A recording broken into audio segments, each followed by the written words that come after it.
Good Monday, everyone, and welcome to September the 30th. Well, it's a brand new day. It's a brand new week, which means it's a brand new opportunity for you to do something amazing, and it all begins today. I'm Cyrus Webb, welcoming you to Conversations Daily News. I want to first of all say, before I get into today's broadcast, I want to thank everyone for your support of our trip to Los Angeles last week. Had an amazing time. As you guys know, one of the highlights was my sit down with Marla Gibbs, as well as with writer, producer, director Kimmy P. Calloway, talking about the new film, Mildred for a Million. You'll be hearing me talk more about that on our program going forward toward the end of this year. For today, though, we of course have your news headlines coming up on this Monday. I have a message from my book, Worry That Choose to Live By. Week number 40 is what we're kicking off this week. And then today's Entertainment Spotlight. Before I left for Los Angeles, I sat down with Melissa Banks on Conversations Live, the radio show, to talk about her year and all of her success. You're a part of that conversation today. Enjoy our broadcast. For Conversation Daily News, I'm Cyrus Webb with your Monday headlines. In national news, Hurricane Helene leaves biblical devastation in North Carolina, reports BBC News. Hurricane Helene has left biblical devastation in parts of North Carolina, officials say, after it tore across 5 southeastern U.S. states and left more than 60 people dead. A clearer image of the destruction in hard-hit North Carolina emerged on Sunday, where, after barreling through Florida and Georgia, Helene brought torrential rain and swamped towns with flooding and mudslides. More than 400 miles are closed in the state, where 11 people have died. Homes have been destroyed, towns have been cut off, water systems are down, and hundreds of thousands are without power. This storm has brought catastrophic devastation of historic proportions, Governor Roy Cooper said. The American Red Cross has opened more than 140 shelters for those in southeastern states who evacuated their homes. More than 2,000 people are in the shelters, the organization said on Sunday. In North Carolina, Sheriff Quentin Miller said around 1,000 people were still unaccounted for. We have biblical devastation through the county, said Ryan Cole, an emergency official for the county, which contains the mountainous city of Asheville. This is the most significant national disaster that any of us have ever seen.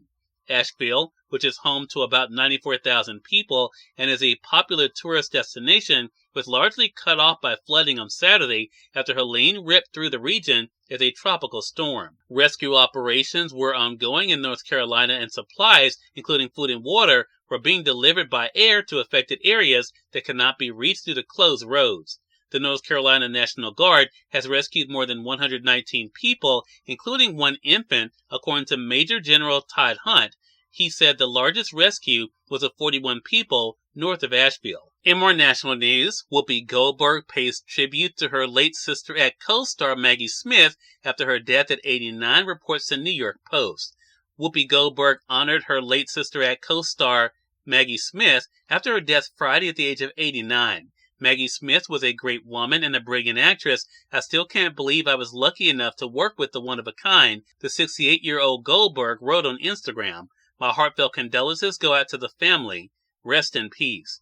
Along with her sweet words, Goldberg shared a photo of herself and Smith from the 1992 hit comedy Sister Act. The film follows Dolores Williams, Goldberg's character, a lounge singer put in witness protection after witnessing a violent murder. She poses as Sister Mary Clarence after being relocated to a convent in San Francisco and continuously butts heads with Smith's Mother Superior. The actresses reprised their roles in the movie's 1993 sequel, Sister Act 2 Back in the Habit. In 2020, Disney announced that the franchise will continue with a third installment of Sister Act, which will be released on Disney+. In more national news, CBS News says it will be up to Vance and Walsh to fact-check each other in the Veep debate, reports the Associated Press.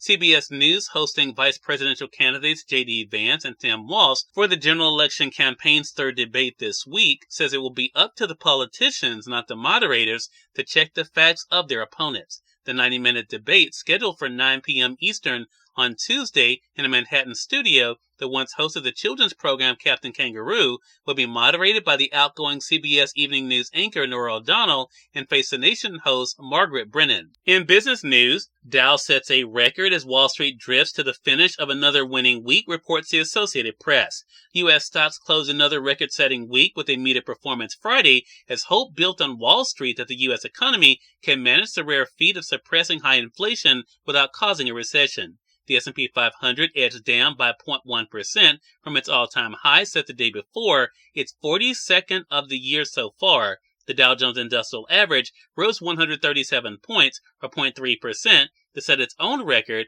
while the Nasdaq Composite slipped 0.4%. And finally, in entertainment news, The Wild Robot soared at the box office, reports the Associated Press. The Wild Robot soared to number 1 at the weekend box office, reports the Associated Press. The Chris Sanders adaptation of Peter Brown's bestseller outperformed expectations to launch with $35 million in ticket sales in U.S. and Canadian theaters, according to studio estimates on Sunday.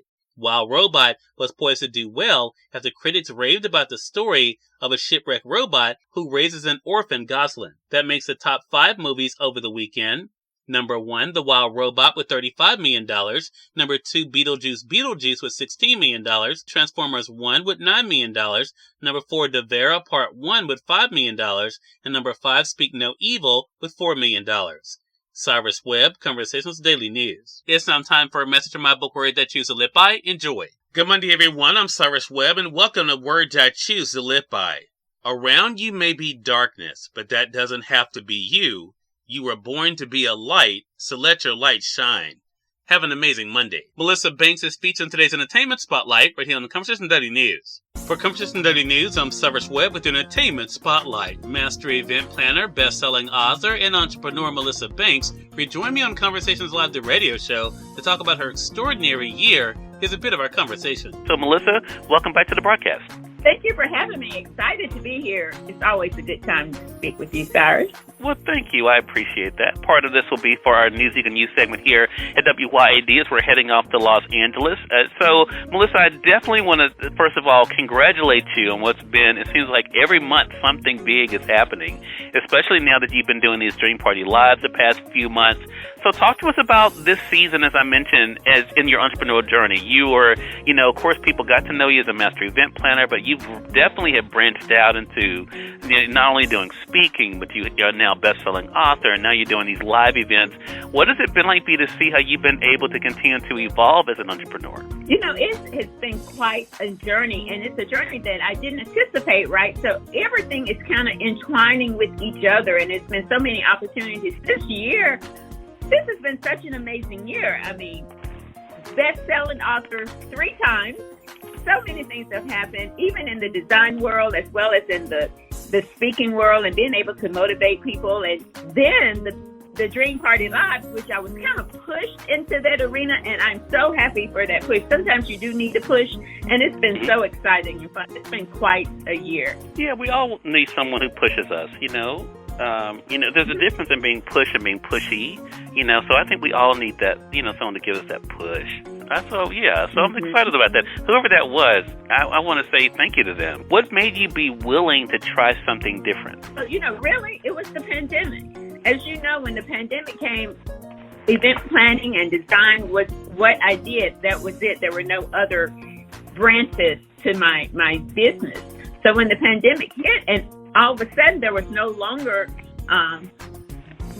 opportunities for event planning, I had to either make a choice. That was like you call be at a crossroads, if you will.